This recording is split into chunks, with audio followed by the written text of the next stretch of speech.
आज के वीडियो में हम बात करने वाले हैं कि क्या बच्चों को सर्दियों के टाइम पे केला, संतरा, अनार इस तरीके की चीज़ें खिलाना सही है, क्योंकि ये सारी जो चीज़ें होती हैं वो तासीर में बहुत ज़्यादा ठंडी होती हैं। ऐसे में हमें हमेशा ये डर लगा रहता है कि क्या हमारे बच्चों को इससे सर्दी हो जाएगी। लेकिन ये सीज़न की चीज़ें होती हैं, जैसे कि संतरा हुआ, अनार हुआ, तो हम सोचते हैं कि क्या हम इन्हें अपने बच्चों को दें या ना दें। तो इस वीडियो में हम बात करने वाले हैं दही, केले, संतरा, अनार, इन सारी चीज़ों के बारे में कि आप अपने बच्चों को सर्दियों में ये सारी चीज़ें खाने के लिए दे सकते हैं या फिर नहीं। अगर आप ये सारी चीज़ें बच्चों को खाने के लिए दे सकते हैं तो आपको किस टाइम पे देना चाहिए, कितनी क्वांटिटी में देना चाहिए, किन किन कंडीशंस में आपको ये सारी चीज़ें खाने के लिए नहीं देना चाहिए, वो सारी चीज़ों के बारे में भी हम इस वीडियो में जानेंगे।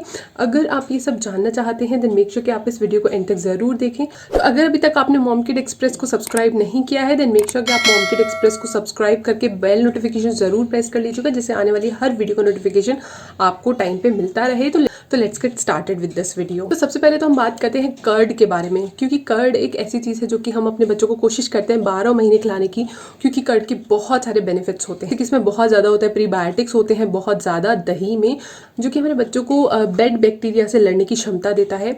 उसके साथ साथ इसमें विटामिन सी होता है जो कि बच्चों की इम्यूनिटी बढ़ाता है। तो कर्ड के बहुत ज़्यादा बेनिफिट होते हैं बच्चों की हेल्थ के लिए। ऐसे में जब बात आती है सर्दियों में दही खिलाने की तो हम बहुत ज़्यादा डर जाते हैं, क्योंकि दही की जो तासीर होती है वो बहुत ही ज़्यादा ठंडी होती है। ऐसे में आप क्या कर सकते हैं, अगर आप चाहते हैं अपने बच्चों को दही खिलाना, जो कि आपको खिलाना चाहिए, तो आपको कुछ कुछ चीज़ों का ध्यान रखना चाहिए। वो ये है कि आपको हमेशा ये कोशिश करनी कि दही आप बच्चों को दोपहर के टाइम खिलाएं, धूप में बिठा के खिलाएं, जिससे कि उनको इसकी ठंड की जो तासीर है वो उनको हार्म नहीं करेगी। साथ ही साथ इस बात का भी ध्यान रखें, अगर आपके बच्चों को जुकाम, खांसी या सर्दी हुई है देन डेफिनेटली आपको दही जो है वो बच्चों को नहीं खिलाना चाहिए। इसके अलावा दही फ्रिज में रखा हुआ बिल्कुल भी नहीं होना चाहिए। दही को रूम टेम्परेचर पे ही आप खिलाएं, हो सके तो बिल्कुल ताज़ा दही खिलाएं। आपने जो दही जमाया, दही जमाने के बाद में उसको फ्रिज में रखने से पहले ही आप बच्चे को कंज्यूम करा दें, बच्चे को खिला दें, वो सबसे ज़्यादा अच्छा रहेगा। क्योंकि जो ताज़ा दही होती है उसका कोई भी साइड इफेक्ट नहीं होता और उसकी तासीर उतनी ठंडी भी नहीं होती है। इसके अलावा आपको हमेशा ये ध्यान रखना है कि घर की दही आपको खिलानी है, मार्केट की दही आपको नहीं लेनी है, क्योंकि मार्केट की दही आपको नहीं पता कितने दिन पुरानी है और आपके बच्चे को वो नुकसान भी कर सकती है। साथ ही साथ आपको बहुत पुराना दही नहीं खिलाना चाहिए, क्योंकि दही जो है वो खट्टा हो जाता है और जो खट्टा दही होता है वो बहुत ही जल्दी बच्चों के गले में खराश का कारण बनती है। तो आपको खट्टा दही भी नहीं खिलाना है। दही खिलाने के तुरंत बाद बच्चे को कुछ भी ना खिलाएं, पानी, दूध कुछ भी आपको नहीं खिलाना चाहिए। दही को खिलाने के कम से कम 5-10 मिनट तक आपको कुछ भी नहीं खिलाना है। 10-12 मिनट के बाद में आप बच्चे को कुछ खाने के लिए दे सकते हैं। अगर आपके बच्चे को आपको लग रहा है कि उसको दही खाने के बाद से थोड़ा ज़्यादा उसको ठंडा जैसा लग रहा है, उसके गले में खराश आपको लग रही है, तो फिर आप गर्म तासीर की चीज़ें भी साथ में इंक्लूड करते रहें, जैसे कि ड्राई फ्रूट्स वगैरह हो गया। जो गर्म तासीर की चीज़ें होती हैं वो भी आप अपने बच्चों को देते रहेंगे, तो जो ये ठंडी चीज़ें हैं वो बच्चे को हार्म नहीं करेंगी। साथ ही साथ ध्यान रखिए कि दही में आपको कुछ भी ऐड नहीं करना, शुगर, सॉल्ट, ये सारी चीज़ें ऐड नहीं करनी है। प्लेन दही आपको देनी है या फिर आप छाछ दे सकते हैं, दोनों ही बहुत अच्छे ऑप्शन है। लेकिन ट्राई कीजिए कि शुगर या सॉल्ट आप इन ऐसी कुछ भी चीज़ें दही में ऐड करके ना दें। अगर हम बात करें केले की, अनार की, संतरे की या ऐसे फ्रूट्स की या ऐसी चीज़ों की जो कि सर्दियों में ही आती हैं, जो सीज़न की होती हैं लेकिन उनकी तासीर ठंडी होती है, जैसे कि अनार। वैसे तो आजकल अनार 12 महीने मिलता है, लेकिन जो मेन है ये सर्दियों का फ्रूट होता है। वैसे ही हमें संतरा सर्दियों में मिलता है लेकिन इसकी तासीर ठंडी होती है। ये फल जो सर्दियों में आते हैं इनके कुछ कारण होते हैं। ये जो फल हैं इन सब में विटामिन सी भरपूर होता है। सर्दियों में बच्चों के बीमार पड़ने के चांसेस काफ़ी ज़्यादा बढ़ जाते हैं। उनको जुकाम, इन्फेक्शन, खांसी, बुखार, इस तरीके की काफ़ी परेशानियां होने लगती हैं। इन सबसे बचने के लिए ज़रूरी है कि बच्चों की इम्यूनिटी ज़्यादा हो। जो विटामिन सी है वो बच्चों की इम्यूनिटी बढ़ाने के लिए बहुत ही अच्छा माना जाता है। ऐसे ही अगर हम बात करें बनाना की, बनाना वैसे तो 12 महीने का फल है, लेकिन सर्दियों में खिलाएं या ना खिलाएं इसके ऊपर भी बहुत ज़्यादा लोगों में दो तरीके की चीज़ें होती हैं। कुछ लोग कहते हैं खिलाना चाहिए, कुछ लोग कहते हैं नहीं खिलाना चाहिए।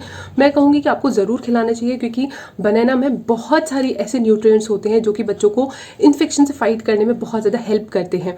इसलिए बनाना आपको ज़रूर बच्चों को खिलाना चाहिए, लेकिन आपको वही चीज़ें ध्यान रखनी है जो मैंने आपको दही के केस में बताया था।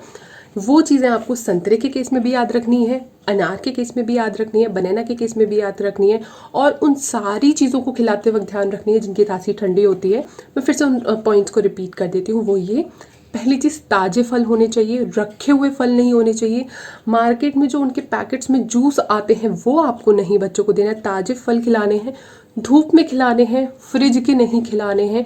जो बहुत लंबे टाइम से कटे हुए रखे हैं वो आपको नहीं खिलाने हैं। इस तरीके की चीज़ें आप ध्यान रखेंगे तो आपके बच्चों को कुछ भी जुकाम खांसी वगैरह का कोई भी प्रॉब्लम नहीं होगा। फल खिलाने के तुरंत बाद आपको कोई भी चीज़ बच्चे को नहीं खिलानी है या पिलानी है। 15 मिनट तक आपको बच्चे को कुछ भी पानी वगैरह नहीं पिलाना है फल वगैरह खिलाने के बाद में। अगर आप ये सारी चीज़ें ध्यान रखेंगे देन डेफिनेटली आपके बच्चे को कोई भी प्रॉब्लम नहीं होगा। अगर आपके बच्चे को जुकाम खांसी सर्दी बुखार कुछ भी इस तरीके का परेशानी पहले से है तब आप उस केस में ये सारी चीज़ें ना खिलाएं। और भी बहुत सारे फल हैं, सब्जियां हैं जो आप खिला सकते हैं बच्चों को। आप बच्चों को पनीर दे सकते हैं कर्ड की जगह पे, दूध ज़्यादा दे सकते हैं, हल्दी का दूध आप दे सकते हैं जो कि सर्दियों में बहुत ज़्यादा अच्छा होता है। फल में आप सेब दे सकते हैं, पपीता दे सकते हैं। पपीते की तासीर जो है वो गर्म होती है तो वो बच्चों के लिए भी अच्छा रहेगा, तो आप ये कर सकते हैं। तो ये सारी जो चीज़ें हैं वो अगर आप ध्यान रखेंगे तो आपके बच्चे को कोई भी प्रॉब्लम नहीं होगी। नेक्स्ट वीडियो में मैं आपको बताने वाली हूँ कि सर्दियों में बच्चे को आपको क्या खिलाना चाहिए जिससे कि उसकी इम्यूनिटी बढ़े, उसके बीमार पड़ने के चांसेस नहीं होंगे। तो इसलिए आप उस वीडियो को भी ज़रूर देखिएगा। मैं मंडे को वो वीडियो अपलोड करूँगी, तो फिर आप उस वीडियो को देखने के लिए हमारे चैनल मॉम किड एक्सप्रेस को ज़रूर सब्सक्राइब कर लेना जिससे कि उस वीडियो का नोटिफिकेशन आपको टाइम से मिल पाए और इस सर्दियों में आप अपने बच्चे की अच्छे से केयर कर पाए और उसकी डाइट में अच्छी अच्छी चीज़ें इंक्लूड कर पाए जिससे कि उसकी इम्यूनिटी बूस्ट हो और वो बीमार ना पड़े। कोई वीडियो पसंद आया हो तो इस वीडियो को लाइक करके सब्सक्राइब चैनल को ज़रूर कर लीजिएगा, शेयर ज़रूर कीजिएगा जो भी आपके फैमिली एंड फ्रेंड्स हैं जिससे कि वो भी अपने बच्चों की अच्छे से केयर कर पाएँ। तो चलिए मिलते हैं नेक्स्ट वीडियो में, तब तक के लिए बाय एंड टेक केयर।